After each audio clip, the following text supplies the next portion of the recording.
দেখেন হামেজে মারা যাচ্ছে, নূরজাহান বেগম একজন গ্রামীণ ব্যাংকের ছিল, তারে আপনার স্বাস্থ্য উপদেষ্টা করা হয়েছিল, সে তো টাকা পয়সা কামাইছে, ওটা তার হোঁদ আছে। এছাড়া এই ধরেন এই যে মাইলস্টোনে আপনার বিমান দুর্ঘটনায় ছেলে মারা গেছে, সামন্তলাল আসতে চাইছে দেশে, ইউনূস সরকার আসতে দেয়নি। বলেন, সে তো ওখানে বাচ্চারা পুড়ে গেছে, সেটা তো চিকিৎসা দিতে পারে, তাকে আসতে দেয় নাই। দিয়ে বাড়িতে সব পুরো অঞ্চল সে কিনে ফেলছে, Yunus medical, Yunus nursing home সব বানাইতেছে। কোনো ইস্যুতে কোনো কথা বলেছে? এবং আমরা দেখছি যে উদ্দেশ্য প্রণোদিতভাবেই কি আসলে অন্তর্বর্তী সরকারের ব্যর্থতাগুলো থেকে যাচ্ছে? না, অন্তর্বর্তীকালীন সরকারের যে ব্যর্থতা, সেটা তো এখন সরকার যেটা সরকারে আছে, বিরোধী দল আছে, তারা সাফার করতেছে। আমার বক্তব্য উল্টা, অন্তর্বর্তীকালীন সরকারের বিরুদ্ধে আনুষ্ঠানিকভাবে দুদকে অভিযোগ করেছে এবং অভিযোগ দেওয়া হয়েছে। সে অভিযোগে তদন্ত হয় না কেন আপনি বলেন? 3-0 থিওরি ডক্টর মোহাম্মদ ইউনূস সারা বিশ্বব্যাপী বাস্তবায়ন করতে চায় না। আমাদের দেশে একটা হলো জিরো পভার্টি, আমাদের দেশে পভার্টি বাড়ছে, মধ্যবিত্ত নিম্ন মধ্যবিত্তে গেছে, নিম্ন মধ্যবিত্ত হতদরিদ্র চলে গেছে। তারপরে জিরো আনএমপ্লয়মেন্ট, বিশ্ব ব্যাংকের হিসাব মতে 3 কোটি, বলে 30 লাখ, 3 কোটি, তাদের তো একটা স্ট্যান্ডার্ড আছে, 3 কোটি লোক বেকার। আপনার জিরো ইমিশন, আমি লিখেছি বাংলাদেশ হচ্ছে পৃথিবীর ভিতরে বসবাসের অনুপযুক্ত বায়ু দূষণে 1 নম্বর। ঢাকা শহর 1 থেকে 3-এর ভিতরে থাকে। হ্যাঁ, তো কি করছে বাংলাদেশে 18 মাসে? কি করছে? সারা দেশে 24 লক্ষ টাকা, লাখ কোটি টাকা আপনার লোন রেখে চলে গেছে, বিদায় হয়েছে। তারপরে আপনি দেখেন হামেজে মারা যাচ্ছে, নূরজাহান বেগম একজন গ্রামীণ ব্যাংকের ছিল, তারে আপনার স্বাস্থ্য উপদেষ্টা করা হয়েছিল, সে তো টাকা পয়সা কামাইছে, ওটা তার হোঁদ আছে। এছাড়া এই ধরেন এই যে মাইলস্টোনে আপনার বিমান দুর্ঘটনায় ছেলে মারা গেছে, সামন্তলাল আসতে চাইছে দেশে, ইউনূস সরকার আসতে দেয়নি। বলেন, সে তো ওখানে বাচ্চারা পুড়ে গেছে, সেটা তো চিকিৎসা দিতে পারে, তাকে আসতে দেয় নাই। দিয়ে বাড়িতে সব পুরো অঞ্চল সে কিনে ফেলছে, Yunus medical, Yunus nursing home সব বানাইতেছে। এবং মাইলস্টোন বিমান দুর্ঘটনায় ক্ষতিগ্রস্ত পরিবারকে যে আর্থিক সহায়তার এক ধরনের প্রতিশ্রুতি দেওয়া হয়েছিল, সেটিও বাস্তবায়িত হয়নি। তারপরে যে হামের টিকা আনে নাই, এটা তো আমি মনে করি যে প্রাতিষ্ঠানিক হত্যাকাণ্ড। কারণ টিকা ইউনিসেফ, বিশ্ব স্বাস্থ্য সংস্থা আপনার সতর্ক করেছে সরকারকে যে এটা হাম মহামারী হতে পারে, কেন টিকা আনলো না? কেন টিকা দিল না? এখন বলা হয় আইসিইউ নাই। আরে আইসিইউ তো একটা বাচ্চা ছেলে, কোলে করে মা, বাবা, শিশু, মৃত শিশুকে নিয়ে চলে আসে, আইসিইউ দিয়ে কী করবে বাচ্চারা? বাচ্চা যখন হামে, যখন তার শ্বাস প্রায় বন্ধ হয়ে আসে, তখন আইসিইউতে নেয়, এটা লাইফ সাপোর্ট। সেখান থেকে তো বাচ্চার কতটুকু রেজিস্ট্যান্ট ক্যাপাসিটি আছে বলেন? সে ফেরত আসবে? আইসিইউ বড় সমস্যা না, সমস্যা হলো টিকা কেনে নেয়, টিকার পয়সা গেল কোথায়? অন্তর্বর্তী সরকারের এই ধরনের অব্যবস্থাপনার পেছনে আসলে কি কারণ থাকতে পারে? অযোগ্যতা নাকি অনীহা? অযোগ্যতা, অনীহা, চুরি, সব তাদের, লোভ লালসা সব ছিল তাদের ভিতরে। চুরির ব্যাপারে তো পিছিয়ে রায় নাই। নিজস্ব ফৌজদারি অপরাধের মামলা ছিল ইউনূসের বিরুদ্ধে 7টা, সে নিজে আইন আদালতেও যায় নাই, নিজে এক্সিকিউটিভ অর্ডারে প্রত্যাহার করে নিছে। বলেন কেমন ক্রিমিনাল? আবার এই যে আমার ছেলে ব্র্যাকে চাকরি করে, বিআরটে চাকরি করে, সেখানে প্রফিট শেয়ারিং আছে 5%। গ্রামীণ ফোনের কর্মচারীরা তার প্রফিট শেয়ারিংয়ের জন্য তার বিরুদ্ধে মামলা করেছিল, সেটাকে সে 3.5% বানাইছে, যাতে যদি দেওয়া লাগে তাহলে যাতে কম দিতে হয়, 3.5% বানায় নিচ্ছে সে। তো সুতরাং ডক্টর মোহাম্মদ ইউনূস, আমি নিজেও মনে করতাম যে বিশ্ববিখ্যাত লোক, দেশের সম্পদ, শেখ হাসিনা তাকে খামাখা 6 তলা হাঁটায় উঠাইতেছে, বুড়া মানুষ হাঁটায় নামাইতেছে। আমি তার পক্ষে টকশো করেছি, তার পক্ষে লিখেছি, ডকুমেন্ট আছে, কিন্তু আমি দেখলাম যে আমি হচ্ছে একমাত্র আহম্মক যে আমি ইউনূসকে চিনতে পারিনি, যে এইরকম দুর্বৃত্ত, সে দুর্বৃত্ত একমাত্র বাংলাদেশের শেখ হাসিনা শেখ ইউনূসকে চিনছে, আর তো কেউ চিনতে পারে না। কোথাও যদি দেখা যাচ্ছে যে শেখ হাসিনার মতো ঘাড় তেড়া কোনো শাসক পেয়ে যায়, বা মাদুরোর মতো ঘাড় তেড়া কোনো শাসক পেয়ে যায়, তখন তাদেরকে ক্ষমতাচ্যুত করার জন্য যে ধরনের ধ্বংসলীলা চালানো দরকার সেই কাজগুলো তারা করে। তো এই যে ধ্বংসলীলা করার জন্য বিদেশ থেকে সৈন্য আনা, অস্ত্র আনা, রাইফেল আনা, গোলা বারুদ আনা, বিলিয়ন বিলিয়ন ডলার খরচ করা এবং একটা দেশকে উত্তাল করে দেওয়া, এটা হলো একটা প্রস্তুতি ডিপ স্টেটের। ডিপ স্টেট আরেকটা ধাপ হলো যে তারা বিভিন্ন জায়গাতে তাদের কৌশলগত জায়গাগুলোতে তাদের পছন্দের মানুষ বসাবে, সাংবাদিকরা তাদের ভাষায় কথা বলবে, সারাক্ষণ শুধু আমেরিকার প্রশংসা করবে, কবিরা কবিতা লিখবে, গায়করা গান রচনা করবে, অর্থনীতিবিদরা এমনভাবে সব তথ্য হাজির করবে যে আমেরিকার সাথে সম্পর্ক ছাড়া, বিশ্বব্যাংক IMF এর সাথে সম্পর্ক ছাড়া একটা মিনিটে বাংলাদেশ টিকতে পারবে না। রাজনীতিবিদরা সেই দাড়ি থাকুক টুপি থাকুক ডাজ নট ম্যাটার, তারা মানে যত বড় বড় মিষ্টি মিষ্টি কথা বলবে, কিন্তু তলে তলে বলবে American champagne is very good, American whisky এর চেয়ে ভালো কোনো হুইস্কি নাই, বার্গার যদি বাঁচতে চাও বার্গার খাও, KFC খাও, পিৎজা হাট খাও, ম্যাকডোনাল্ডস খাও, আর যদি পারো ডোনাল্ড ট্রাম্পকে মাঝে মধ্যে আব্বা ডাইকো, তাহলে তোমাদের শরীর ভালো থাকবে, স্বাস্থ্য ভালো থাকবে, মনও ভালো থাকবে। এই সকল কথাবার্তা যখন পলিটিশিয়ানদের মধ্যে থেকে প্রকাশ্যে না বের হলেও তাদের চেহারা সুরত দেখলে আপনার মনে হবে যেন এদের জন্মই হয়েছে আমেরিকার যাওয়ার জন্য, এদের স্বপ্ন দু চোখে শুধুমাত্র হোয়াইট হাউস আর অন্য কোনো কিছু। এই আপনি দেখেন অল্প কিছুদিনের মধ্যে আমরা যে দৃশ্যগুলো দেখলাম, এই বর্তমান সরকারে অনেকে মন্ত্রিপরিষদে চান্স পেয়েছেন, তার আগে ইনু সরকারে অনেকে চান্স পেয়েছে, তার আগে শেখ হাসিনার জমানাতে অনেকে ছিলেন। এখন আমরা গুনে গুনে প্রত্যেকটা লোকের চেহারা শুরু দেখে বলতে পারি যে এরা মার্কিন ডিপ স্টেটের এজেন্ট থেকে শেখ হাসিনাকে ডুবিয়েছে, এরা ইউনুসের সঙ্গে একসঙ্গে ঘর করে দেশকে ডুবিয়েছে। মানে এরা ইউনুসকে ডুবায় না, এরা সকলে মিলে দেশকে ডুবিয়েছে। বহু মানে বড় বড় গ্রুপ অফ কোম্পানিজ, শিল্প প্রতিষ্ঠান মানে তছনছ করে ছেড়ে দিয়েছে। বহু মানুষের মান সম্মান ইজ্জত ধুলায় মিটিয়ে দিয়েছে। মানুষ কত সে দেখা গেল যে 20, 30, 40 বছর ধরে সে যে একটা স্বপ্নের জগৎ তৈরি করেছিল, কারো ব্যবসা, কারো পরিবার, কারো সংসার, এই ইউনুস জমানাতে মপ করে পুরো সব কিছু তছনছ করে দিয়েছে। সে part of the plan of মার্কিন ডিপ স্টেট পলিসি। আবার সেই পলিসিটা যে এখন বন্ধ হয়েছে, আই ক্যানট সে, আমি এটা বলতে পারি না। এখন এটা হয়তো হাওয়ায় উড়ে বেড়াচ্ছে, রাজনৈতিক দলের ঘাড়ে ভর করেছে কোনো অফিসে। এমনকি এটা যদি আওয়ামী লীগকে তারা আবার সেই ডিপ স্টেট পলিসিতে আওয়ামী লীগের সামনের ফ্রন্ট লাইনে নিয়ে আসে, এতেও আমি কোনো আশ্চর্য হব না। ফ্যাক্ট ইজ দ্যাট বাংলাদেশ এখন যেভাবে চলছে তাতে করে শেখ হাসিনার জমানাতে এবং ইউনূসের জমানাতে ডিপ স্টেটের যে বাড়াবাড়ি ছিল তার অ্যাটলিস্ট এখন দ্বিগুণ হয়ে গেছে। অর্থাৎ শেখ হাসিনার জমানাতে যদি 10% হয়ে থাকে, টোটাল প্রশাসনের সব কিছুর উপর তাদের 10% থাকে, ইউনূস জমানাতে সেটা ছিল 50%, এখন সেটা 100%। তাহলে গণঅভ্যুত্থান, প্রাণহানি এবং দীর্ঘদিনের গণতান্ত্রিক লড়াইয়ের আসলে মূল্যটা কি? এটি একটা অংশ, এটা মূল্য অনেক কিছু আছে। এটা আমাদের যারা সংবেদনশীল মানুষ আমরা যারা আছি, আমরা যারা এত কিছু চিন্তা ভাবনা করি না, তারা কান্না করি। যারা জীবন দিয়েছে তাদের জন্য আমরা গিল্টি ফিল করি। কিন্তু এর পেছনে যে কলকাঠি নাড়ার জন্য বহু মানুষ আছে, এর পেছনে যে অনেক কিছু আছে, ইতিহাস আমরা এখনও জানি না, হয়তো আগামীটা আমরা জানবো।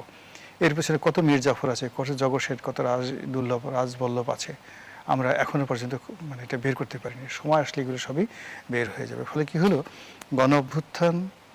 গণঅভ্যুত্থানের শহীদান, তার সঙ্গে সঙ্গে যারা গাজী মানে এখানে বিজয়ী হয়েছেন, জুলাই যোদ্ধা, উইথ ডিউ রেসপেক্ট, তাদের মধ্যে হয়তো হাতে কোনো 2-1 এজেন্ট থাকতে পারে, বেশিরভাগই ইনোসেন্ট, এদের বয়সই 30-এর নিচে। এই ধরনের নোংরামি, ফাজলামো, এই ধরনের ডিপ স্টেটের মতো আজেবাজে বিষয় তাদের মাথায় এখনও ঢুকেনি। আমাদের মতো যারা বয়স্ক মানুষ, সারা দুনিয়া আমরা ভেজে ভেজে খেয়েছি, খাওয়ার পরে সেই সমস্ত তরুণদেরকে আমরা আমাদের নিজেদের স্বার্থে ব্যবহার করেছি। ফলে কি হলো, এই যে একটা দুর্ভাগা দেশ, আজকে সেই 1757 সালের পর থেকে আজ অবধি শুধু বারবার আমরা নিয়তির কাছে কখনো ফেল করছি, বিদেশি শক্তির কাছে ফেল করছি। আমাদের দেশের মধ্যে একের পর এক মীর জাফর, মিরন এদের তৈরি হচ্ছে। আপনাকে দুটো কথা বলি, দেখেন আজিব একটা কথা বলছিল, তখন আমার মনে হলো হামে এ যাবৎকালে 300 শিশু মারা গেছে, লক্ষ লক্ষ শিশু আক্রান্ত, এবং এই যে 300 শিশু মারা গেছে, আমরা আইএমএ জাহিলিয়াতে যারা কাফের মুশরিক তাদেরকে আমরা খুব খারাপ বলি, এরা মেয়ে শিশু বা কন্যা শিশুদেরকে জীবন্ত কবর দিত। আই ডু নট বিলিভ যে জাজিরাতুল আরবের ওই মক্কার ওই অল্প একটু জায়গার মধ্যে 300 কন্যা শিশুকে কেউ মেরেছে। একজন জাহেল পাওয়া যাবে না যে 300। কিন্তু এই বাংলাদেশে এই ইউনূস জমানাতে যে রেজিম চলেছে, সেই রেজিমের একটা ভুলের কারণে 300 শিশু মারা গেল। এখন আমরা তাদেরকে কি আইএমএ জাহিলিয়াত বলবো, আমরা কি তাদেরকে আবু জেহেল বলবো, আবুল আহাব বলবো, নাকি অন্য কিছু? আপনি যদি ধরেন ইতিহাসের আর একটা চরিত্র আছে যাকে মোহাম্মদী বেগ বলি আমরা, সেই যে সিরাজউদ্দৌলাকে হত্যা করেছিল, কিংবা আমরা সীমারকে বলি, ইমাম হোসেনকে যিনি জবাই করেছিলেন। মোহাম্মদী বেগ এবং ইমাম হোসেনের হত্যাকারী যিনি আছেন সীমার, তাদের দুজনকে যদি বলা হতো 300 শিশুকে সামনে শুইয়ে দিয়ে সারা পৃথিবীর রাজত্ব তোমাদেরকে দেওয়া হবে, এই 300 শিশুকে হত্যা করো, কোনোদিন তারা সেই কাজটা করতো না। কিন্তু অন্তর্বর্তীকালীন সরকারের শাসনামলে গঠিত অপরাধের জন্য বিচারের আওতায় আসবে কি, নাকি সেখানেও আবার ডিপ স্টেট সক্রিয় হয়ে উঠবে? আমি প্রশ্নটি রাখছি আপনার কাছে, বিরতির পর ফিরছি। দর্শক, জনতন্ত্র গণতন্ত্রের এই পর্যায়ে একটা বিরতি নিচ্ছি, সাথেই থাকুন।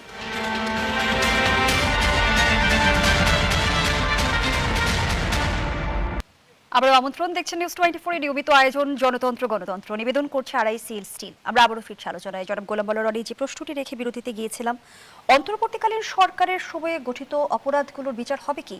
সরকার কিংবা বিরোধী দল কি কোনো বিশেষ কারণে নিশ্চুপ? প্রথমত হলো বিচার হবে টুডে অর টুমোরো। বিচার যদি এখন হয়, যারা অপরাধী তাদের সাজা রিজনেবল হবে।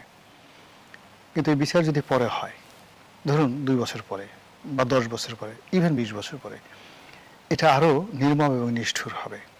যেমন ধরুন শেখ হাসিনার পতন যদি 2014 সনে হতো, তাহলে তাকে দেশ ছেড়ে পালাতে হতো না, এমনকি জেলেও যেতে হতো না।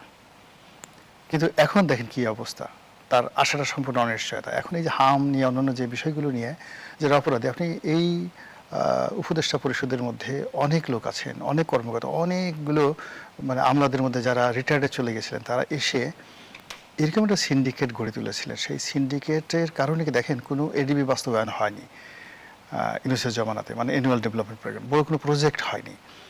কিন্তু তারপরেও আমরা প্রায় $12 বিলিয়ন দেশের বাইরে থেকে লোন করেছি, $12 বিলিয়ন। আর দেশের ভিতর থেকে প্রায় 1,40,00,000 কোটি টাকা দেশের ভিতর থেকে আপনি করছেন। আপনি যদি এই সমস্ত বাংলাদেশের সব মানুষ যদি আপনি যাকে বলা হয় যে এই সরকারের সাথে জড়িত 10,000 গরুকে যদি আপনি একসাথে এই টাকাগুলোকে আপনি ঘাস বানাই দেন, তাও আবার 100 টাকার নোট, আপনি 18 মাস বসে এই টাকাগুলো খেতে পারবে না। সব মিলে যদি প্রায় 3 লক্ষ কোটি টাকা, $12 বিলিয়ন মানে 12 × 144, আর ওখানে 1,40,00,000, প্রায় 2,80,000 কোটি টাকা।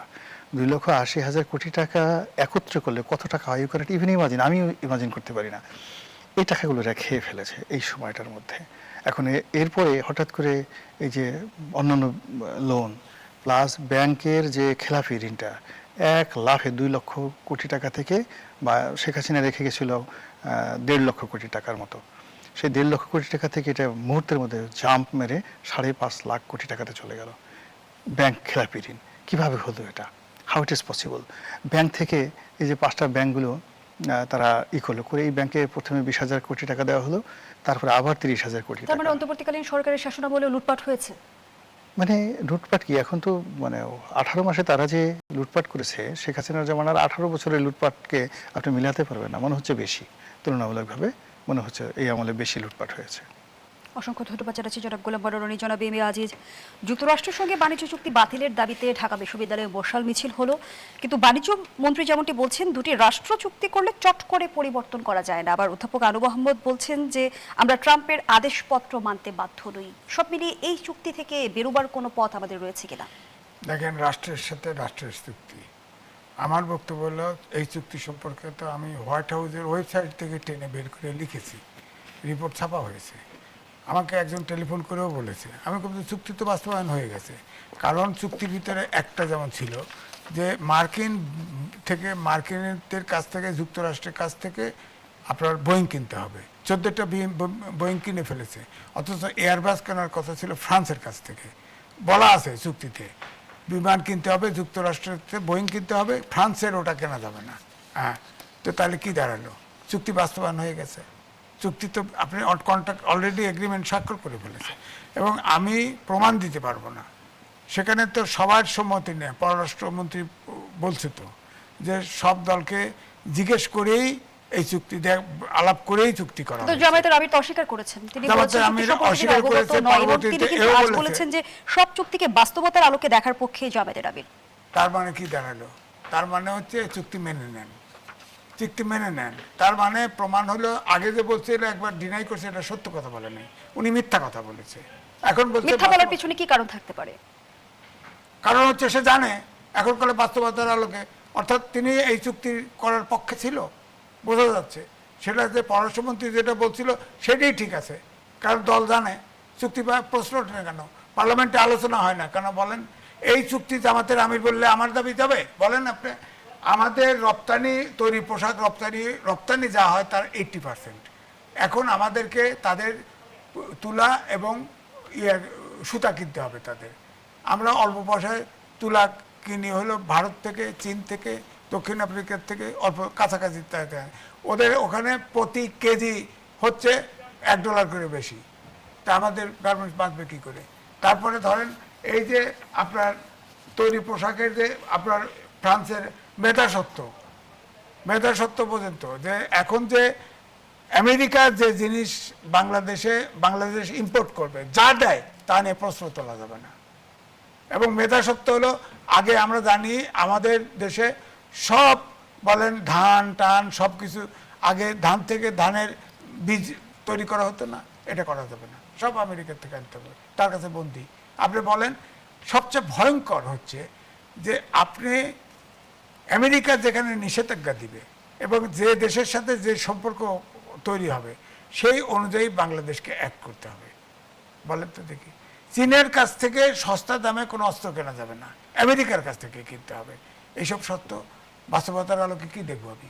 এই বাণিজ্য চুক্তির দ্বারা কি যুক্তরাষ্ট্র বাংলাদেশকে ভবিষ্যতে নিয়ন্ত্রণ করতে যাচ্ছে? আমি একটি কথাই লিখছি, এটা ইচ্ছাকৃতভাবে ইলেকশনের 9 দিন আগে, 3 দিন আগে 3 দিন আগে এই চুক্তি করছে, 9 তারিখে, জাস্ট আমেরিকান ট্রাম্প প্রশাসনের অনুকম্পা পাওয়ার জন্য ইউনিট সরকার এই চুক্তি করেছে।